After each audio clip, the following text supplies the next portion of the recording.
आता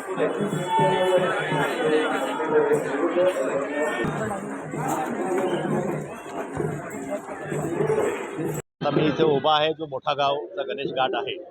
या ठिकाणी डोंबिवली पश्चिममध्ये किंवा डोंबिवली पूर्व सुद्धा मोठ्या प्रमाणावर गणपती इथे विसर्जनासाठी येत आहेत. कल्याण डोंबिवली महानगरपालिकेने म्हणजे आज खरं तर शेवटचा दिवस आहे आणि बाप्पा आज चं विसर्जन होत आहे. घाटावर कडेकोट बंदोबस्त तर आहेच आहे, पण आपण सर्व प्रकारच्या सुविधा इथे पुरवलेल्या आहेत. गणेश भक्तांसाठी पुरवलेल्या आहेत. आपण जर माझ्या मागे पाहिलं तर नानासाहेब धर्माधिकारी प्रतिष्ठान आहे. आणखी वेगवेगळ्या संस्था इथे काम करत आहेत, ज्या निर्माल्यापासून खत प्रकल्प सुद्धा प्रकल्प निर्माल्य पोहोचवण्याचं काम करत आहेत. आरतीसाठी आम्ही टेबल चांगले लावलेले आहेत, विद्युत व्यवस्था चांगली केलेली आहेत, लाईव्ह प्रेझेंटेशन्स आमच्या इथून चालू आहेत.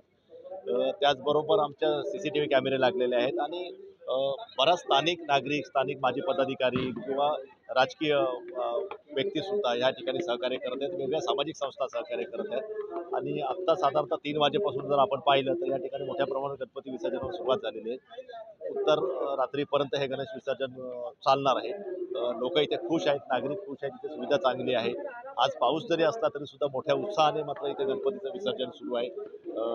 खाडीला सुद्धा चांगली भरती आलेली आहे आणि विसर्जन एक चांगल्या प्रकारे शांततामय वातावरणामध्ये सुरू आहे.